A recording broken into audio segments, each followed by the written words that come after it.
Dried lamb meat. So today I'm going to show you how we,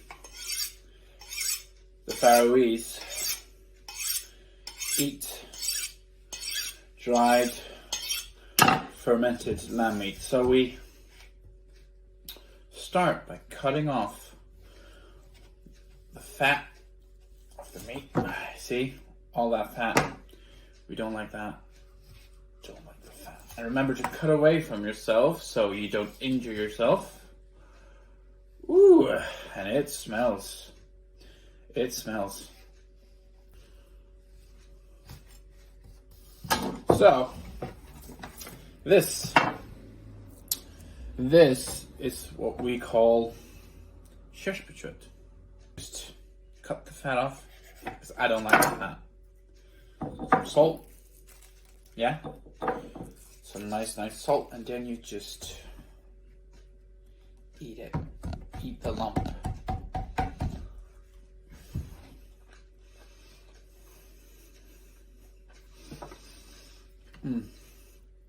Yes.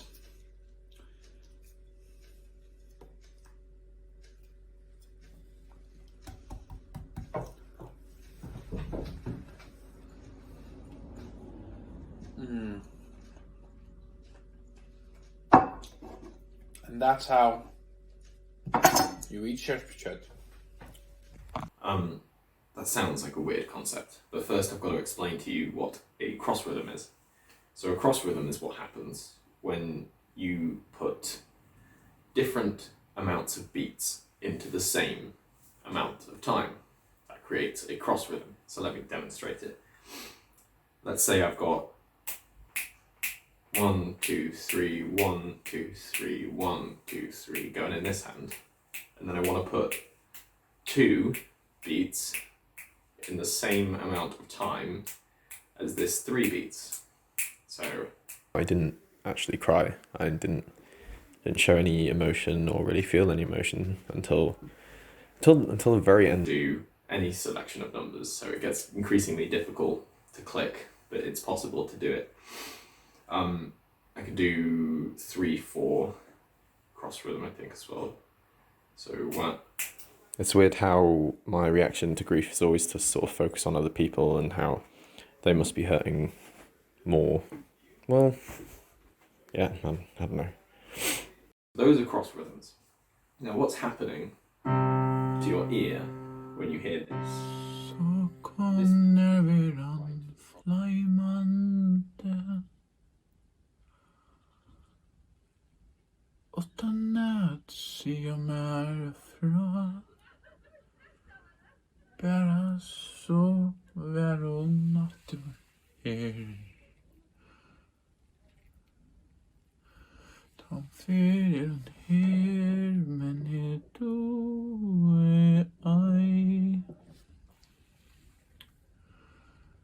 att leva och i lötene som en trade ska levera här.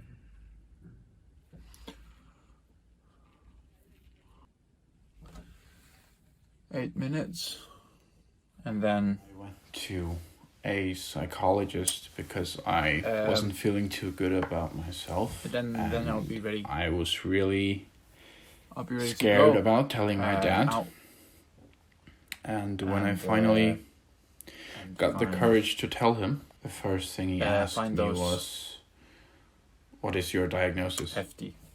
I think he just didn't want to hear if I had been diagnosed with depression or something, but somehow that just made me feel worse.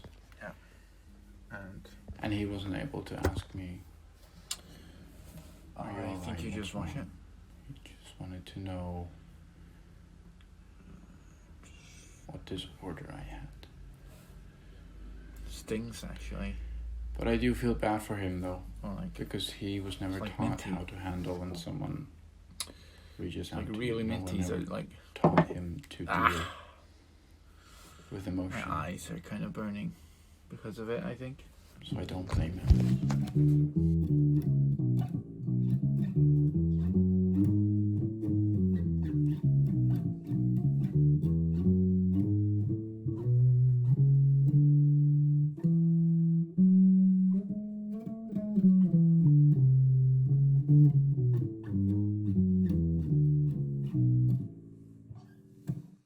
That's A major. I suppose it's probably something to do with looking gay. But I've never really worried much about other people thinking that I'm gay. I mean, from the end of primary school until my first actual crush on a girl, I sort of just assumed that I was gay, because I was a camp 8-year-old.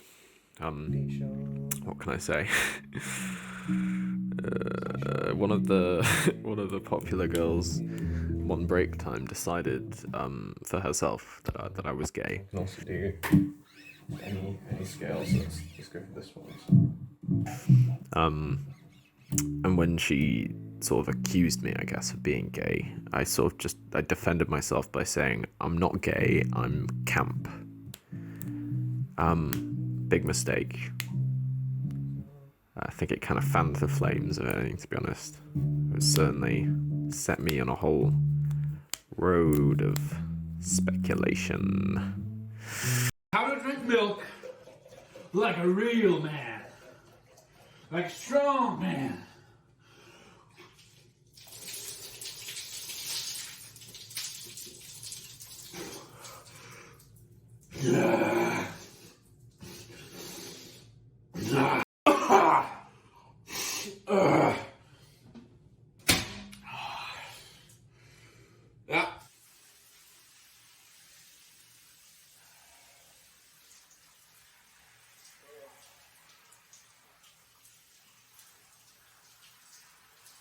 I just cried so much in front of her as well because I couldn't keep it in. And I just told her how scared I was about actually hearing my dad say, "Well, you're not worth doing that for." I was just scared about him actually telling me. Like, even though I know that he would never say that. I think I know that. I know that he would never tell me that I'm not good enough, but it's just something I'm so scared of. I'm so scared of him telling me. Now, fire is something that I don't think many men know how to make anymore. It's a dying skill, but just with a quick blow, one can actually... I've always found it really hard to communicate with other people. I remember if Dad asked me to go buy stamps for him or some other product that requires like a conversation to get, I would have to like psych myself up outside. Because it's really...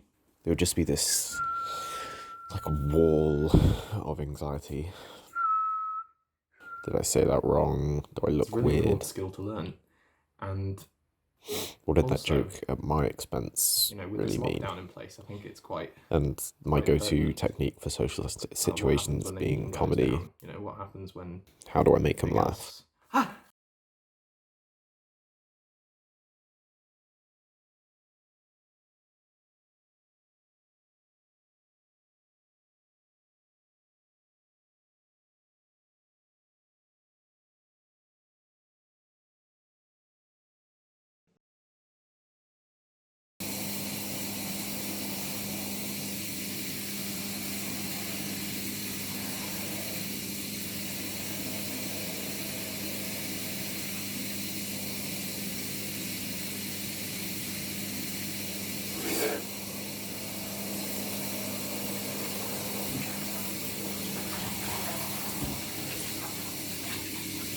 There are loads and loads of things that I don't want to talk about. I mean, part of me believes it's to preserve like the privacy of everyone involved, but I mean in reality it's because it scares me to think. It scares me to think that what made me lose all of them will eventually make everyone else do the same.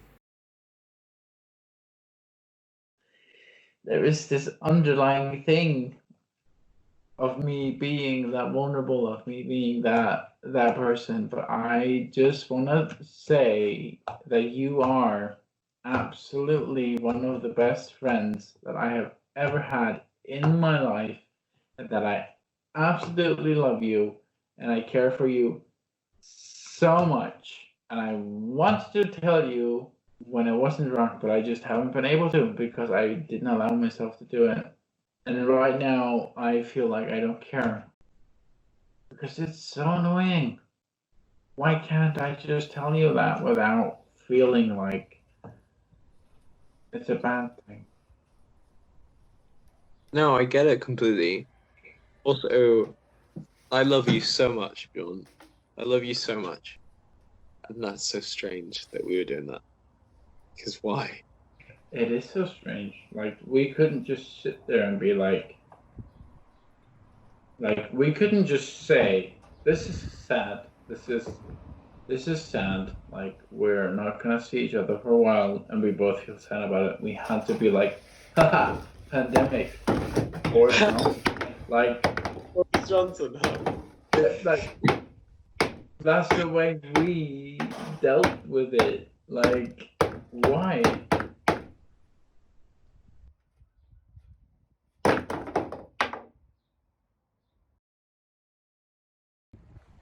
Yeah, I felt the same way. Completely the same way. Mm-hmm.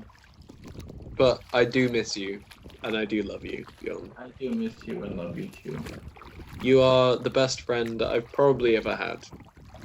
Me too. I've never felt so comfortable with a person in my life, other than Tina, but like friend-wise, I have not felt like that. That's the trump card already, like right there. Yeah, like it's not a competition. This is about friendship, and I haven't felt better with a person other than you. I haven't. I can't say that. I have great friends back home, but none of them is gonna be you.